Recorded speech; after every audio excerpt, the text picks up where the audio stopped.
Je suis content de faire ce live un petit peu improvisé. Comment ça s'est déroulé?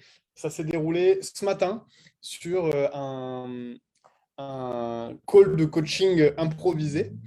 On a pu échanger autour de messages qui ont été envoyés en DM et la personne que j'ai eue ce matin, je la remercie, elle se reconnaîtra.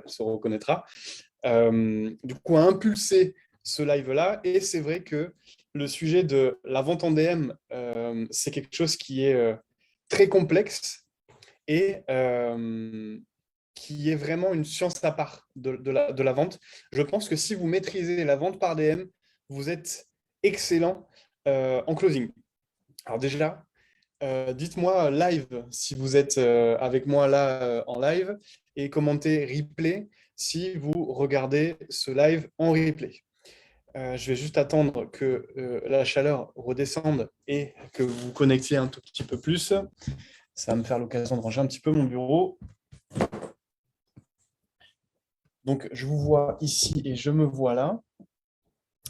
Ça devrait être plutôt pas mal. Et je vais juste me remettre là pour bien vous voir aussi, parce que c'est quand même pratique.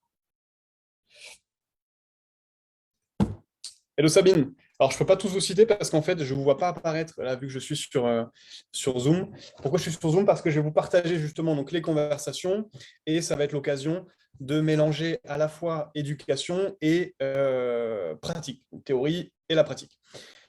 Déjà, je voulais juste appuyer sur un point qui est que la vente par message a des codes qui sont bien à elle. Donc là, je commence directement par vous coacher. Hein. Donc, la vente par message a ces codes qui sont bien à elle. Et il faut partir du principe que sur la vente par message, les leviers et les biais de résistance chez votre prospect sont décuplés. C'est-à-dire que autant là, on est ensemble, on est en live et vous me voyez, vous avez à la fois la tonalité, vous avez, vous me voyez moi. Donc déjà, en termes de signaux que je peux vous envoyer, ça peut compenser certains biais ou certains leviers de résistance que vous pourriez avoir. Au téléphone, et donc pour ceux qui font du closing, vous le savez, si c'est du closing par téléphone, vous n'avez pas ce levier physique qui du coup peut être un avantage puisque du coup vous pouvez envoyer plein de signaux, que ce soit au niveau de vos micro-expressions, au niveau du sourire et au niveau de la posture, qui fait que si je me tiens comme ça, vous pouvez avoir l'impression que je suis plus connecté avec vous-même, et si je me tiens vraiment plus en arrière, parce qu'en fait ils sont... Bref, du coup en face à face, il y a beaucoup plus de leviers qui peuvent vous faciliter la vente qu'au téléphone, où là, du coup, les leviers du non-verbal qui vont s'appliquer, ça va être la tonalité, l'énergie que vous allez pouvoir utiliser, le débit et tous ces éléments-là, qui viennent en fait rajouter à votre closing. Donc, autant sur le face-à-face et le téléphone, vous pouvez avoir le fond et la forme, autant sur la vente par message, vous n'avez plus la forme. Et la forme, là où elle va se jouer, ça va être principalement sur la grammaire et sur des éléments qui sont invisibles. Et je vais vous en parler juste après. Donc, ça veut dire que si dans votre manière de converser avec la personne, déjà, vous n'inspirez pas confiance, dites-vous que de base, vous allez partir perdant parce que quand vous envoyez un message ou quand vous écrivez ou quand vous voulez vendre par DM, il y a déjà, et vous ne pouvez pas lutter contre, le biais psychologique qui va s'activer, qui va être soit ah bah tiens, encore un vendeur qui va me vendre, ou ah bah tiens, encore un lourd. Et ça, vous partez perdant avant même que vous ayez pu dire quoi que ce soit.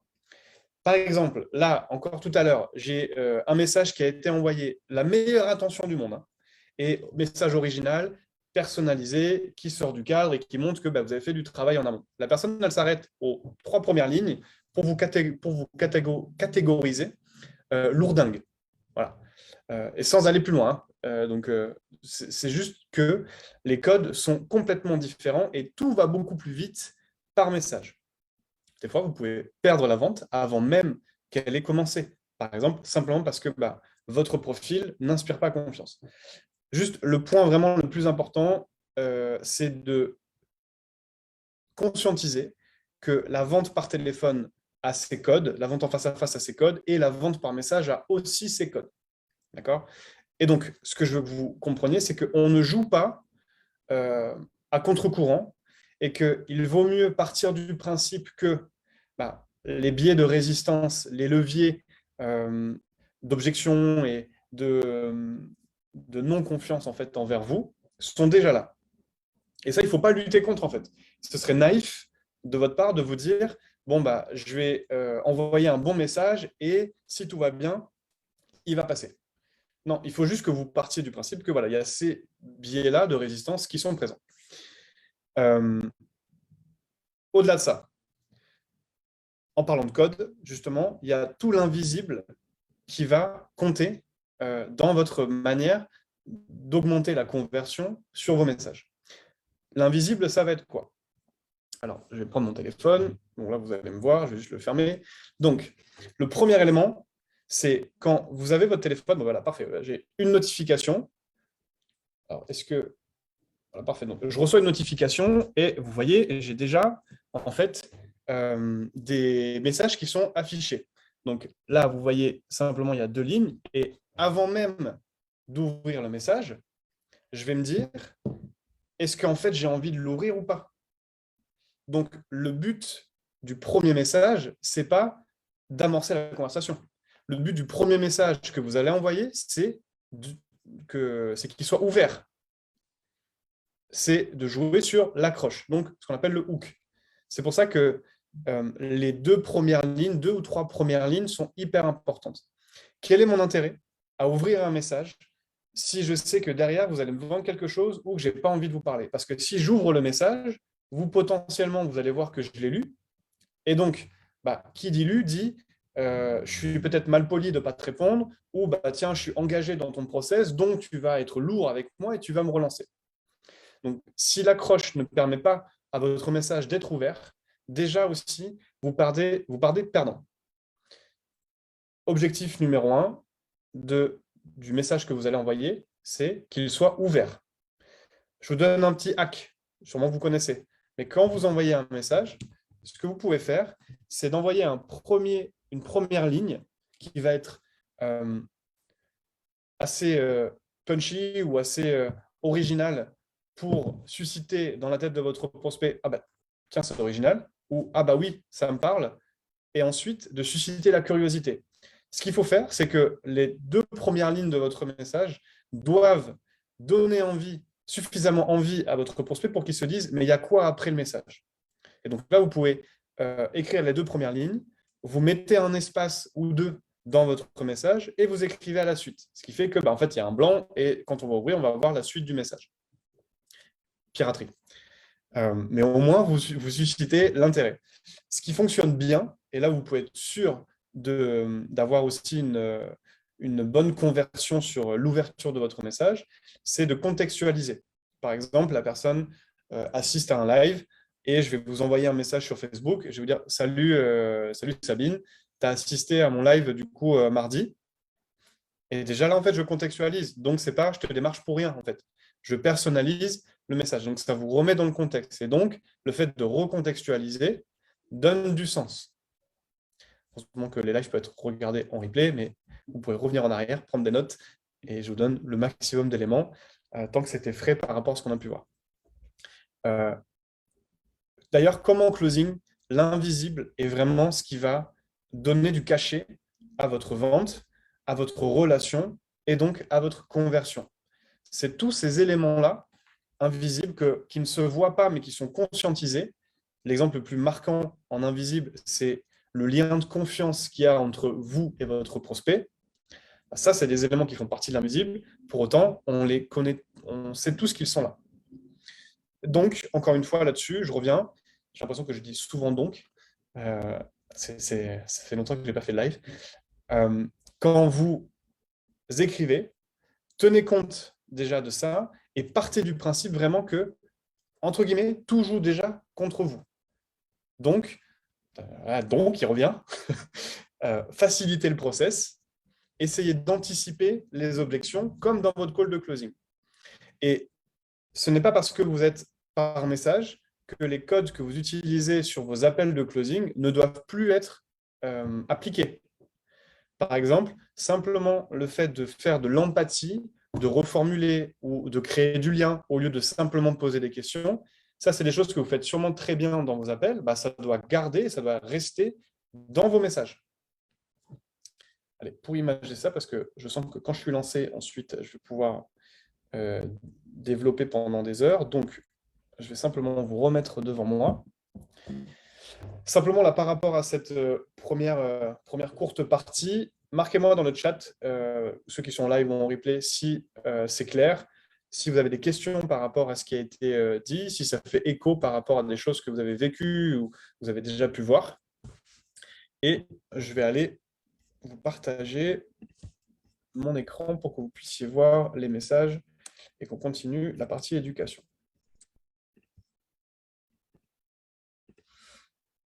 Ça me laisse le temps de commenter, tant que ça charge.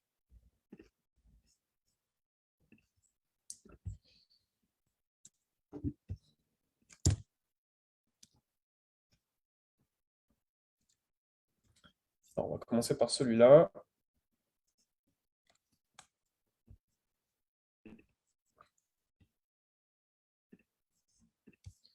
Je vous partage mon écran. Est-ce que vous pouvez juste me confirmer si vous le voyez?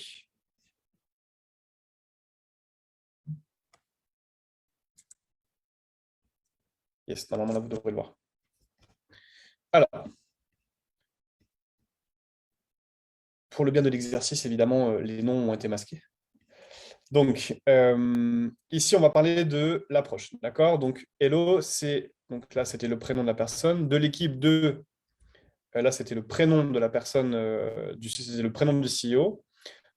Et là, c'était le nom du programme. Je te contacte pour confirmer notre rendez-vous. Alors, repensez à ce que je vous ai dit. On ne voit que les 3 premières lignes, on ne lit que les 3 premières lignes sur les notifications qu'on reçoit. Est-ce que là, partant du principe que vous ne me connaissez pas, vous ne connaissez pas mon programme, vous n'avez pas confiance en moi, suffisamment en tout cas, et vous n'êtes pas sûr de venir sur le rendez-vous. Pourquoi? Parce que je reviens en arrière. Vous ne me connaissez pas, vous n'avez pas confiance en moi suffisamment pour être convaincu de notre appel. Est-ce que là, compte tenu de tous ces paramètres d'indécision et d'hésitation et de manque de confiance, est-ce que quand vous lisez ça, sur une échelle de 1 à 10, vous avez envie de l'ouvrir? Là, en fait, on sait déjà à quoi s'attendre dans le message. Donc, on a déjà potentiellement la réponse. Et on se dit, bon, j'ai pas tant envie de l'ouvrir que ça parce que je suis pas sûr de moi. Donc, sur l'accroche, c'est OK de se présenter. Ce que j'aurais utilisé, c'est simplement de recontextualiser pour centrer le message autour de la personne et non autour de moi. Parce que là, le bénéfice ou le principe marketing qui est What's in it for me, le WFM, qu'est-ce qui est à l'intérieur pour moi? Ici, je ne le vois pas en fait. Tout est centré sur la personne qui est en train de m'écrire. Donc, on pourrait contextualiser en disant Hello, c'est Julien de l'équipe de machin pour le programme machin. Je te remercie d'avoir pris rendez-vous avec moi tel jour, telle date. J'ai contextualisé. Et là, on se dit pourquoi en fait il m'écrit. Genre, ça va être quoi la suite? Ok, mais il me dit il me remercie d'avoir pris rendez-vous. Donc, déjà, il y a de la reconnaissance. Et de deux, en fait, c'est quoi le but du message? Donc là, on sait qu'il y a quelque chose derrière, donc on va avoir un peu plus envie d'ouvrir, surtout que, un, il y a la reconnaissance, deux, il y a le message qui est tourné autour de moi. Ça, c'est un point qui est très important, c'est de toujours partir du principe, est-ce que quand votre prospect va lire votre message, il va se sentir concerné et est-ce qu'il a la réponse à la question qui est, qu'est-ce qu'il y a à l'intérieur pour moi? En quoi ça me regarde?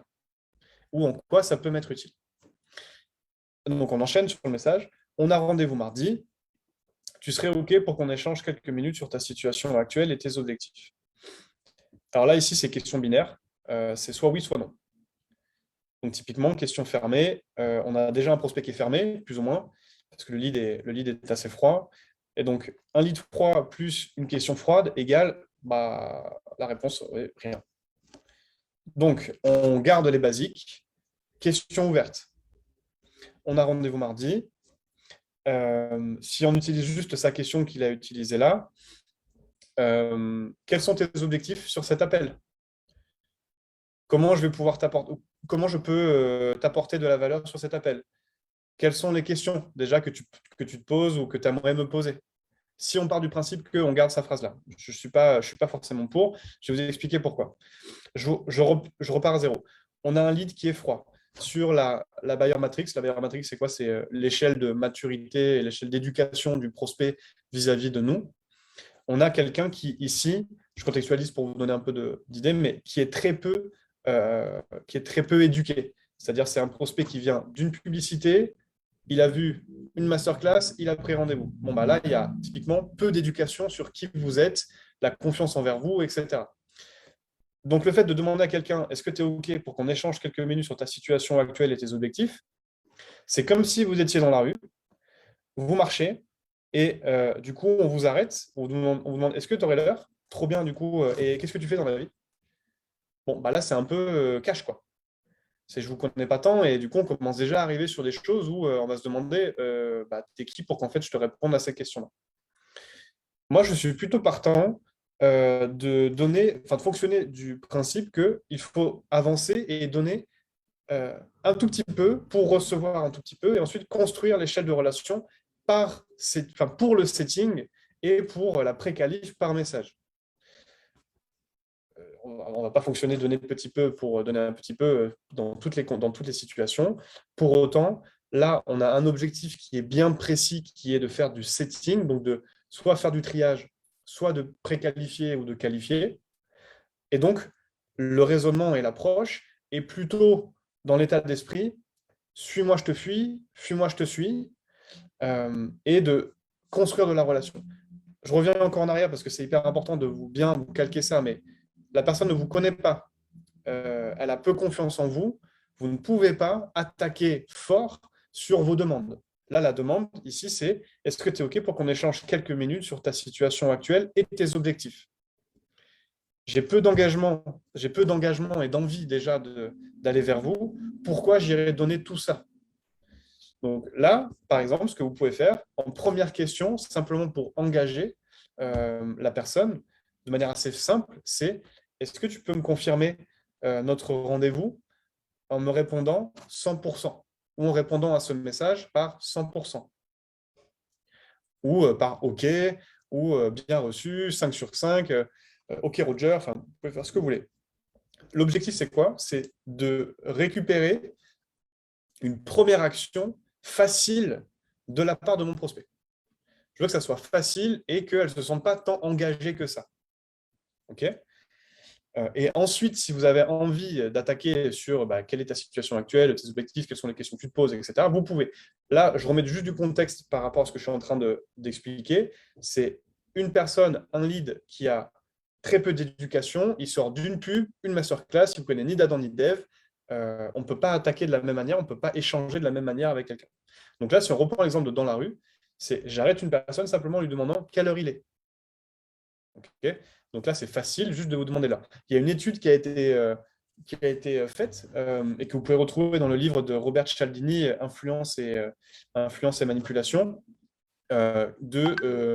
simplement, excusez-moi, en fait, le ratio pour que quelqu'un donne de l'argent à un SDF est beaucoup plus important quand la personne sans domicile fixe demande d'abord l'heure et ensuite une pièce que si elle demande directement une pièce. Et donc, du coup, c'est fonctionner sur ce même principe. Avant de faire une grosse demande, faites-en une toute petite, facile pour la personne, parce que du coup, elle sera plus enclin à vous délivrer ou à répondre en fait à vos demandes dans la foulée. Ensuite, sans réponse de votre part, nous serons contraints d'annuler le rendez-vous prévu. Bon, là déjà, il n'y a pas de réponse. Ensuite, on enchaîne avec, on a l'impression qu'en fait, c'est un robot qui a répondu au message. Et c'est quand même assez froid. Donc là, on peut se dire, bon, la personne, en plus, elle fait un effort, elle met un smiley. Typiquement, le smiley par message, il ne sert pas à grand-chose parce qu'en fait, tout le reste derrière ne donne pas envie. OK?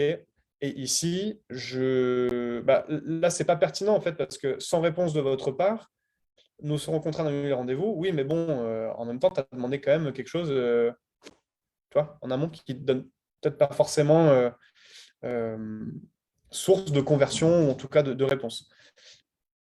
Encore une fois, simplement le fait de demander à la personne quelque chose de précis et une seule demande et pas deux, là, typiquement, il y a ta situation actuelle et tes objectifs, c'est trop large, il y a plusieurs demandes, on ne sait pas trop par où commencer.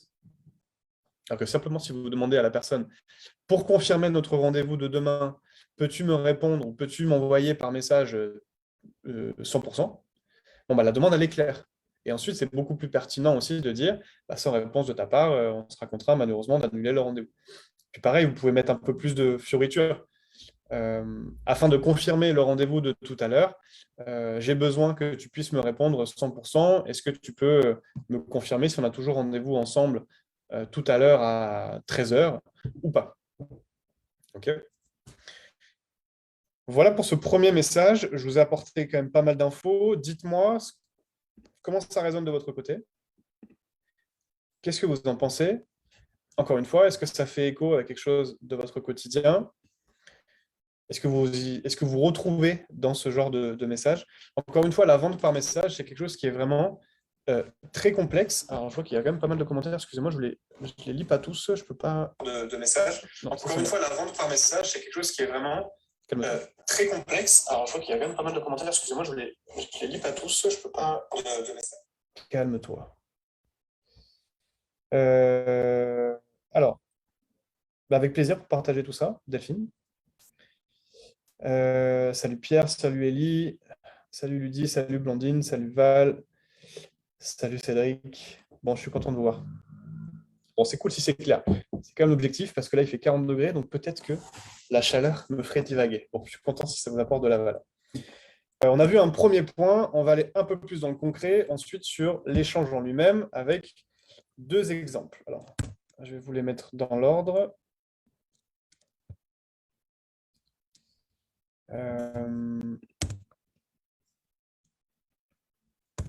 Ouais.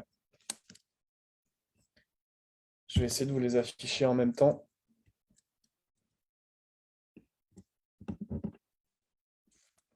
Je vais commencer par ça.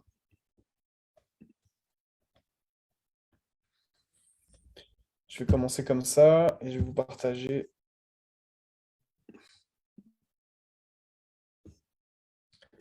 ici. Est-ce que vous voyez mon écran?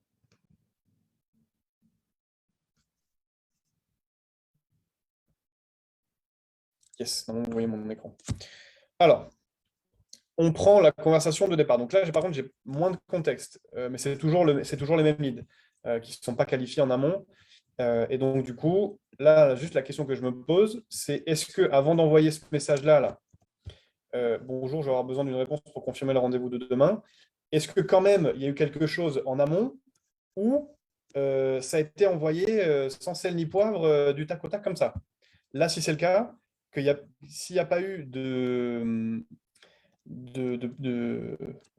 j'allais dire de lubrifiant. Alors, dans ma formation et dans mon accompagnement, j'utilise beaucoup le terme lubrifiant social.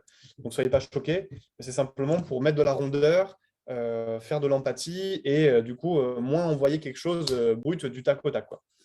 Donc, imaginons qu'il y a quand même eu quelque chose avant. Bon, il n'y a pas de réponse. La personne relance et elle dit « Bonjour, j'ai besoin d'une réponse pour confirmer le rendez-vous de demain. » Encore une fois, c'est peut-être pas assez clair. Si on part du principe que nos prospects sont feignants et qu'ils n'ont pas envie de trop réfléchir quand ils sont en train de parler à quelqu'un qu'ils vont avoir au téléphone et qui va leur vendre quelque chose, il faut qu'on leur mâche le travail. Donc, si vous demandez à quelqu'un « Je vais avoir besoin d'une réponse pour confirmer le rendez-vous de demain », dites quel genre de réponse, par exemple. Donc, bonjour, pour confirmer le rendez-vous de demain, peux-tu me répondre, encore une fois, quelque chose? Mais juste, j'oriente et j'accompagne mon prospect sur ce qu'il doit faire. Alors là, nous répond, bonjour, je suis désolé, j'ai été très occupé et je n'ai pas eu le temps de vous répondre. Je suis maman au foyer et je souhaite une indépendance financière pour pouvoir acheter ma maison, voyager, etc. Alors, la vente par message et la conversation d'ailleurs par message, ça demande beaucoup plus d'intelligence relationnelle que sur un call. Parce que là, typiquement, il y a beaucoup plus de choses qui se jouent par message que par téléphone, parce qu'en fait, vous voyez encore moins d'éléments par message que par téléphone. Donc là, votre intelligence relationnelle doit être décuplée, elle doit être vraiment encore plus aiguisée. Donc, qu'est-ce qu'on doit se dire, ou qu'est-ce que, par exemple, si je reçois ces messages-là, qu'est-ce que je me dis? Alors, bon, déjà, ce que je me dis, c'est cool, elle me répond. D'accord? Donc, ça, c'est positif. Que la réponse, elle soit développée ou pas, en tant que sales, je dois juste me dire, cool, j'ai gagné, j'ai eu une réponse. Donc là, au lieu de se dire, par exemple, on pourrait se dire, bon, bah, elle ne développe pas, et puis bah, c'est très court, on peut simplement se dire, cool, elle a répondu, donc bah, la vente n'est pas perdue. En tout cas, le meeting n'est pas perdu. Donc, bon, là, on se dit, je suis désolé, j'ai été très occupé et j'ai pas eu le temps de vous répondre. Bon, on peut se dire, elle est très occupée par quoi? Est-ce que c'est son boulot? Est-ce que c'est le pro? Dans tous les cas, on le sait en général, quand il y a quelque chose qui est très important pour nous, on n'est pas tant occupé, on arrive toujours à trouver du temps pour quelque chose qui est important. Là, le fait de dire, j'ai été très occupé et j'ai pas eu le temps de vous répondre, non, c'est pas t'as pas eu le temps, c'est t'as pas eu envie ou je t'ai pas donné suffisamment envie de me répondre. Pourquoi je dis je t'ai pas donné suffisamment envie de me répondre? Parce que vous êtes sales, vous êtes dans la vente et qu'un des principes de base qui doit vous animer, c'est 100% responsabilité. Tout ce que mon prospect me donne, me renvoie ou me dit, ça a été généré parce que moi, je lui ai envoyé ce que moi, je lui ai posé comme question ou ce que j'ai généré. Je n'ai, moi, en tant que closer, que ce que je n'ai semé. Parce que beau, ça. Je n'ai que ce que je ne sème. Voilà. Et donc, bon, en tant que sales ou en tant que business, tout simplement, parce que là, il y a les deux responsabilités. Hein. Il y a la responsabilité à la fois du marketing, du CEO, qui peut-être attire des leads par un marketing qui n'est pas suffisamment costaud ou en place pour faire en sorte que les leads que mon sales va avoir sont déjà plus ou moins éduqués. D'accord? Donc là, il y a cette responsabilité-là. Et il y a aussi la responsabilité du sales qui est bah, je n'ai pas réussi ou je n'ai pas créé suffisamment de confiance ou d'envie dans mes messages pour bah, permettre que la personne elle puisse prendre 15 secondes de son temps pour me répondre. Voilà. Donc là, on a je suis maman au foyer et je souhaite une indépendance financière pour pouvoir acheter ma maison, voyager, etc. Alors, ici, encore une fois, on se met dans le mode empathique, intelligence relationnelle. J'ai une personne qui est maman au foyer. Bon, je ne sais pas combien d'enfants elle a, mais dans tous les cas, maman au foyer, c'est un job qui prend beaucoup de temps. Ok. Et donc, forcément, on peut se dire, en effet, je peux comprendre qu'elle n'ait pas suffisamment de temps et qu'elle soit peut-être défocus, qu'elle ait du mal à se concentrer ou que bah, forcément, si on doit la solliciter, c'est vraiment pour quelque chose qui est important pour elle. Une autre information, si on fonctionne en mode commercial, maman au foyer, j'ai déjà des premières informations qui sont en train de se dessiner sur le budget. Maman au foyer, donc bah, ça veut dire qu'en est-il de sa situation professionnelle et donc forcément de ses ressources. Donc ça veut dire que bah, déjà de base, une personne célibataire, elle a les charges standards. Là, j'ai quelqu'un qui est au foyer et je ne sais pas si elle a un conjoint qui est là pour l'aider ou pas. Okay, et je souhaite une indépendance financière pour pouvoir acheter ma maison. Donc là, bah, je sais qu'elle est locataire, puisque sinon, bah, elle n'aurait pas dit ça. Donc, elle est locataire, donc elle a déjà des charges de loyer.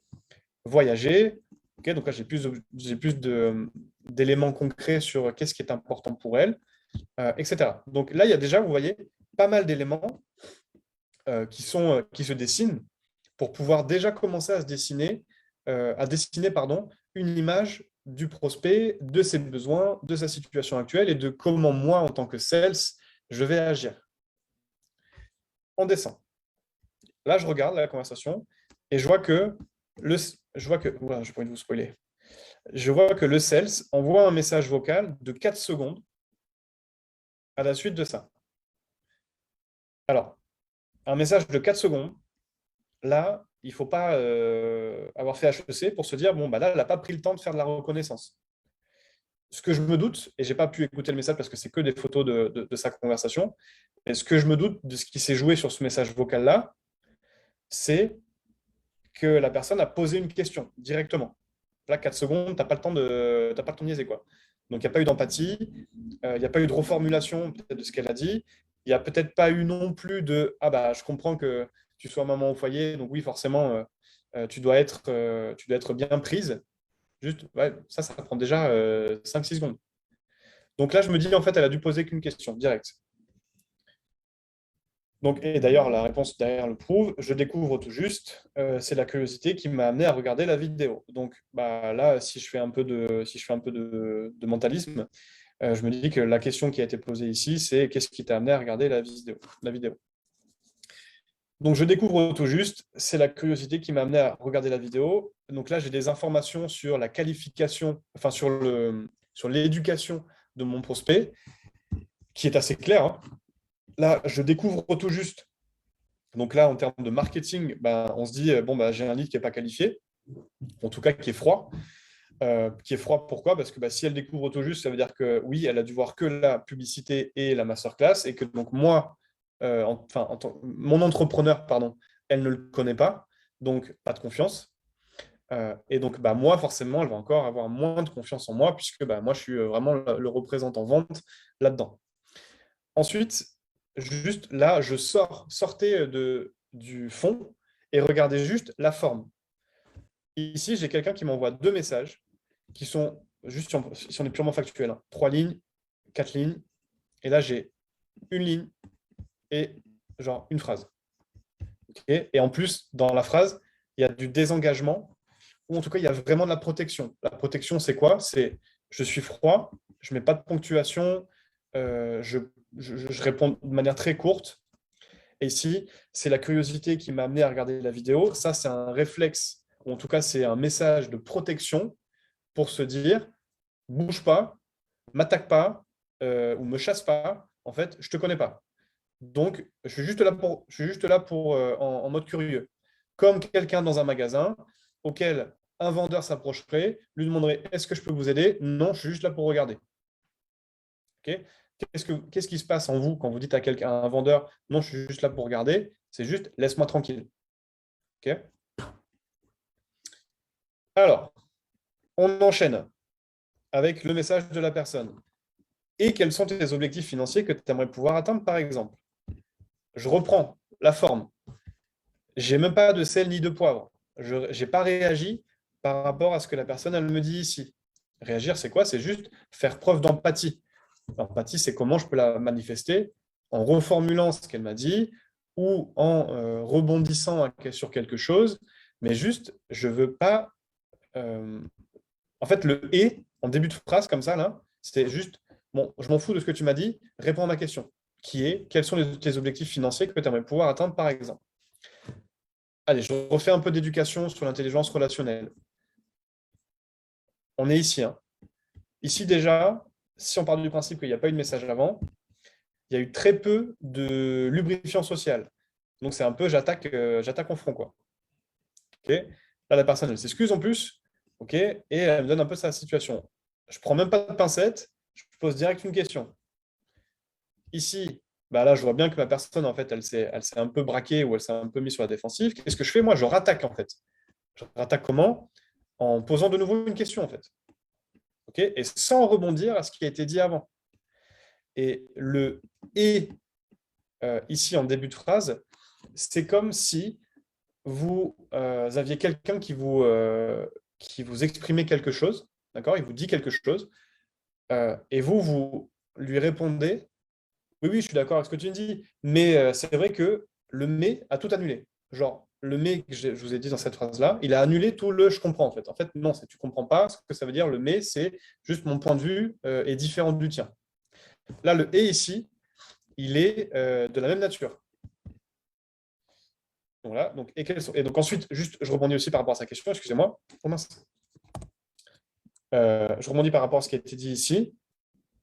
Là, il y a très peu de confiance. On n'a pas mis de lubrifiant. Qu'est-ce qu'on fait? On parle direct d'argent. Bon, voilà.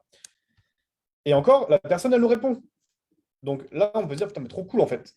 J'ai une personne qui, du coup, prend le temps de répondre. Donc là, on pourrait se dire, je vais mettre un peu de lubrifiant. Et ben non, rebelote, de nouveau le et.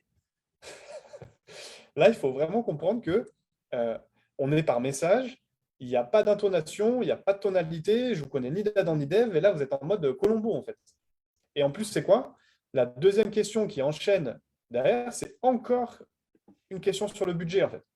Donc là, vous, en tant que prospect, c'est quoi le réflexe, en fait? C'est, en fait, si j'ai pas d'argent, le mec, il veut pas me prendre au téléphone, quoi. Ou en fait, le mec, il est là pour me parler que d'argent. Vous voyez, tout ce qui se joue, en fait, du côté de votre prospect, c'est la même chose. Le closing, c'est quoi? Ou la vente, c'est quoi? C'est d'être capable de se mettre dans les bottes de notre prospect pour comprendre ce qui se joue dans sa tête, en fait. Et ça, c'est une bonne vente, en fait. Une bonne vente, c'est d'être capable d'avoir une empathie qui soit excellente. L'empathie, c'est quoi? C'est la capacité de comprendre ce qui joue du côté de mon prospect. Et oui, c'est beaucoup plus dur par message parce que c'est le même taf qu'un copywriter, en fait. Et les copywriters, ils sont excellents, d'ailleurs, en closing, parce que ils arrivent à se mettre dans la tête de leurs prospects, ils savent exactement pourquoi ils répondent telle phrase, de quoi ils ont besoin, c'est quoi leur motivation, comment jouer sur leur motivation, avant même d'avoir eu la personne au téléphone. Et là, c'est la même chose, en fait. Donc ici, on est trop focus sur nous et on n'est pas focus du tout sur notre prospect, en fait. Là, les questions qui sont posées, c'est simplement des questions où la personne en face, elle se dit, bon, en fait, il est là juste pour me poser des questions sur savoir, on parle d'argent, est-ce qu'il a envie de me prendre au téléphone ou pas? Là, je vois juste un autre élément que je note et que je vous partage. On peut regarder, alors ici, 16h42, la réponse de la personne, 17h17, c'est un signe, 17h17, le temps de réponse. OK, 17h17, réponse à 19h49. Bon, là, il y a quand même un delta, en sachant que ici, elle nous avait déjà dit qu'elle était prise. OK, 19h49, la réponse du prospect. 19h56, question du closer. Je me mets dans la place, je me mets dans les bottes d'une maman au foyer. Il est 19h56. Je me dis, tu as des gosses, je ne sais pas quel âge ils ont, mais tu me dis que tu as été très occupé avant. Donc, et en plus, je vois qu'il y a quand même très peu de confiance entre nous avant. Le fait de commencer à me poser des questions en plus sur la partie budget à une heure comme ça, je me dis, gros, tu ne te mets pas dans mes baskets en fait. Donc, qu'est-ce qu'on fait quand c'est comme ça? Soit on attend le lendemain, ou à minima, on fait vraiment preuve d'empathie et d'intelligence sociale et on peut dire, écoute, merci pour ta réponse. Il est tard, peut-être que tu dois être occupé, simplement. Qu'est-ce que tu t'es fixé comme objectif? Mais là, honnêtement, je me verrais vraiment mal rebondir à cette question-là, à cette heure-là, avec tous les éléments avant qui montrent que, en gros, c'est pas ouf. Donc là, moi, je me dis, en tant que personne extérieure, là, il va énerver la personne.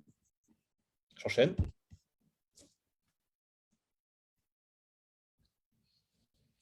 Réponse, je sais absolument pas. Bon, là, elle est clairement désengagée. OK. Pourquoi elle est désengagée? Qu'est-ce qui me fait dire qu'elle est désengagée? En fait, c'est l'engagement qu'elle met à écrire un message. Donc là, je ne fais même pas d'effort. OK. En plus, du coup, je ne te donne aucun élément. Ici, c'est juste pour répondre à ta question. Et là, qu'est-ce qui se passe? Encore ce et. Mettez-moi du lubrifiant social avant. C'est pas compliqué. Faites preuve d'empathie. Voilà. Comme ce que vous faites peut-être très bien sur vos appels de vente, faites-le moi aussi sur vos messages. Donc là, tu as pensé à d'autres activités que celle de community manager pour générer ce. Alors, je vous la refais, mais je vous le fais à l'oral. Bonjour, j'aurai besoin de réponses pour confirmer le rendez-vous de demain. Bonjour, je suis désolé, j'ai été très occupé et je n'ai pas eu le temps de vous répondre. Je suis maman au foyer et je souhaite une indépendance financière pour pouvoir acheter ma maison, voyager, etc. Ok, trop bien. Et qu'est-ce qui t'a amené à regarder la vidéo? Je découvre tout juste. En fait, c'est la curiosité qui m'a amené à regarder la vidéo. Et quels sont tes objectifs financiers que tu aimerais pouvoir atteindre, par exemple? Minimum 5 000 euros par mois. Et tu t'es fixé quel budget pour te former à un métier qui te permet de générer de tels revenus? Je ne sais absolument pas. Et tu as pensé à d'autres activités que celle de community manager pour générer ces revenus? Là, vous avez envie de me répondre ou pas quand c'est comme ça? Dites-moi si vous avez envie de me répondre là, dans le chat, si j'enchaîne des questions comme ça. Marquez-moi oui ou non si vous avez envie de me répondre. Et là, on le voit bien, en fait, hein, sur la réponse. Oui, pourquoi cette question? Bon, bah là, on se dit, bah là, tu as pété la confiance, en fait. Déjà qu'elle n'était pas là. Là, t'es en train de plus faire foirer ton call, avant même qu'il ait commencé, qu'autre chose. Et on le sait tous, les no-shows, c'est quelque chose qui est important à travailler. On veut vraiment maximiser le taux de show-up sur nos calls pour maximiser, du coup, bah, derrière, forcément, le nombre d'opportunités. Et plus j'augmente mon nombre d'opportunités, plus j'ai de chances de closer. Et pour ça, il faut que la personne elle soit sur le call. Donc, je veux maximiser mon taux de show-up. Ok. Là, le show-up, il est quand même compliqué. Là, il part quand même très mal. Et donc là, bah, je me dis, enfin, si je prends du recul sur ma vente, ok, sur ce qui est en train de se jouer, et que je me dis juste, attends, qu'est-ce qu'elle est en train de me dire? Qu'est-ce qui est en train de se jouer de son côté? Bon, bah là, je me dis, là, en fait, j'ai cassé la confiance, là, je l'ai braqué, donc bah, il faut que je change d'approche, quoi. Ok. Et en plus, bon, il est 19h56, elle répond à 20h30. Là, il y a un autre message à 21h06. Bon, voilà. Donc, bon, bah là, il y a première uppercut de la part du prospect. Là, comment tu veux te sortir de là? Donc, la personne répond pour en savoir un peu plus sur ton projet. Point d'exclamation. En sachant qu'avant, il y avait quand même très peu d'engagement. C'était que des questions qui étaient. Voilà. Bon, là, il y a un petit smiley, mais vu qu'en fait, tout le reste a foiré derrière, bah, ton smiley, si tu veux, il sert à rien. Pour en savoir un peu plus sur ton projet, je te dis à 15h30 comme prévu pour discuter de tout ça. Bon, bah là, la personne, je pense qu'elle a clairement vu qu'elle était en train de foirer son meeting. Et donc, du coup, elle s'est dit, bon, je vais lui mettre un smiley en plus, quand même, avec gentil, pour essayer de rattraper ce qui a été dit avant. Bah, là, c'est trop tard. En fait, t'as foiré, t'as foiré. Donc, là, on peut dire que c'est compliqué. Donc, au lieu de dire je te dis à 15h30 comme prévu pour discuter tout ça, j'aurais maximisé, j'aurais vraiment mis à balle d'effort sur la création de confiance et sur l'empathie. Pourquoi cette question? Qu'est-ce que j'aurais répondu? Euh, je veux vraiment t'apporter le maximum de valeur sur notre appel, à la fois pour bah, t'apporter de la valeur, te faire gagner du temps et pouvoir vraiment t'orienter ou en tout cas t'aider au mieux. Voilà, simplement ça, juste pour recentrer autour d'elle et pour essayer de remettre de l'intérêt sur elle en fait et pas sur moi. Pas de souci, à tout à l'heure. Bon. Je ne sais pas qu'est-ce qu'a donné le call, mais je me doute que ça n'a pas dû déboucher sur un closing. Voilà. Non, d'ailleurs, il me semble que j'ai eu la réponse et que non, ça n'a pas closé. On peut se dire juste, là, moi, ce que je me dis, c'est, la prospect, elle est vraiment très gentille de continuer à lui répondre. Qu'est-ce que vous en pensez? Bon, je pense que la personne regardera le live. Euh, je t'aime beaucoup. Mais ça arrive, voilà, de foirer. Et pour juste remettre du contexte, je sais qu'elle débute aussi. C'est les démarrages. Et Dieu sait que c'est compliqué et que là, tu peux faire toutes les formations du monde. Il n'y a que le terrain qui va t'aider en fait à façonner cette intelligence relationnelle. C'est dur de faire comprendre ou de conscientiser ces choses invisibles au final par une formation. Là, pour moi, il n'y a que le coaching ou le feedback extérieur qui peut vous aider. Feedback extérieur de la part de votre entrepreneur, de votre head of sales, de votre coach de vente, de votre coach tout court. Vous avez besoin d'un feedback extérieur parce que on ne peut pas voir, enfin, on ne raisonne qu'au niveau auquel nous, on a accès. Donc, je ne peux pas deviner certaines choses si je ne les ai pas conscientisées. Voilà. Donc, je comprends que ça soit un exercice difficile et que vraiment, c'est tout particulier. Et j'ai essayé, en tout cas sur ce live, de vous sensibiliser sur certains leviers et de vous apporter de la valeur. Du coup, je vais regarder un tout petit peu vos commentaires. Dites-moi ce que vous en avez pensé. Est-ce que vous avez des questions? Qu'est-ce que vous en avez pensé? Dites-moi un petit peu de tout ça. C'est vrai que dans un an, elle en rigolera de ses premiers pas. Oui, et lui aussi, je pense. Ouais, je vois agressif de ouf. Alors attention, juste, je vais mettre quelque chose en avant. Euh, la perception qu'on peut avoir, c'est comme un call de vente. Euh, la perception que soit je suis trop agressif, soit je suis trop pushy, c'est très subjectif tout ça. Et ça peut être agressif. Quelque chose qui peut être pushy pour quelqu'un peut être hyper soft pour quelqu'un d'autre. Donc, il y a cette part de subjectivité là, de subjectivité, pardon, qu'il faut pas non plus négliger. Je vois plus vos commentaires.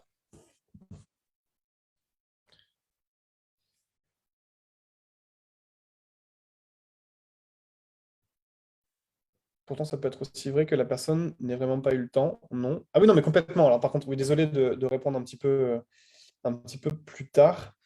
Euh, donc, oui, c'est sûrement vrai que la personne n'ait pas eu le temps. Pour autant, ça rime, c'est un indicateur. Imagine la personne à son taf, c'est RDV médicaux, papa, c'est... Oui, oui, je suis complètement d'accord. En plus, elle le dit, hein, la personne, qu'elle a des enfants. Et je l'ai expliqué, en plus, bah, je suis maman au foyer, donc je me doute que tu n'as pas le même rythme de vie qu'autre chose. Mais bon, on peut se dire, bah, tu es au foyer, et donc quand tu vas regarder ton téléphone portable, tu vas le regarder pour les choses qui sont importantes pour toi. Et on sait tous, aujourd'hui, on a toujours le téléphone à côté.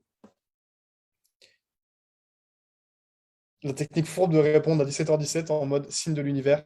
Est-ce que vous y croyez, vous aussi, aux heures miroirs? Moi, je vois que ça, là, depuis quand même pas mal de semaines. J'ai que des horaires miroirs. Et c'est vrai que de temps en temps, je joue un peu dessus et j'envoie des messages à des horaires un peu miroirs.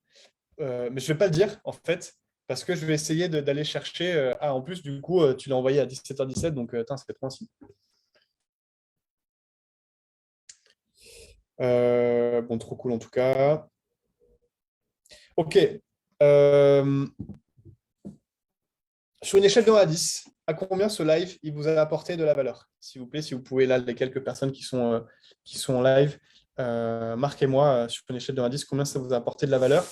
Pour les personnes qui regardent ce live en replay, sur une échelle de 1 à 10, pareil, à combien ce live vous a apporté de la valeur? C'est important pour moi vraiment d'animer ce groupe avec des choses concrètes et pas de faire du blabla pour juste poster sur le groupe. Je veux vraiment que vous ayez un maximum d'éléments et de choses concrètes et actionnables sur ce groupe-là.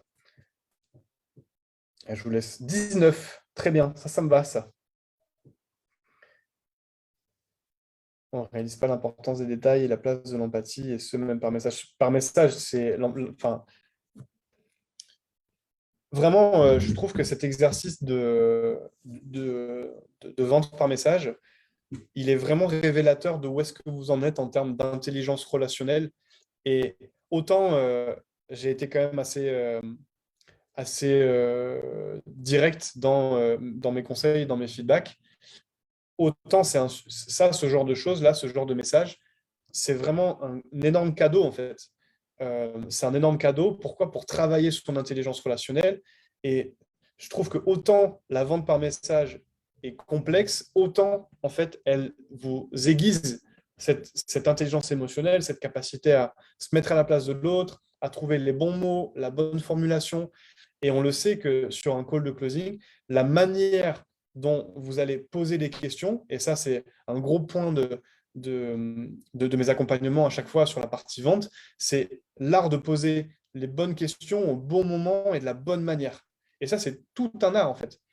À une réponse, on peut poser des tonnes pardon, de questions différentes. Simplement, la manière et la tonalité, du coup, je pense que vous le savez, mais c'est précieux dans la création de liens et dans la réponse aux questions. Mais la manière dont vous allez formuler tout ça et la bonne question aussi, ça va générer des réponses différentes. Et c'est vrai que c'est un super entraînement, c'est un super terrain de jeu, cette vente par message, pour aiguiser toutes ces compétences, tous ces skills.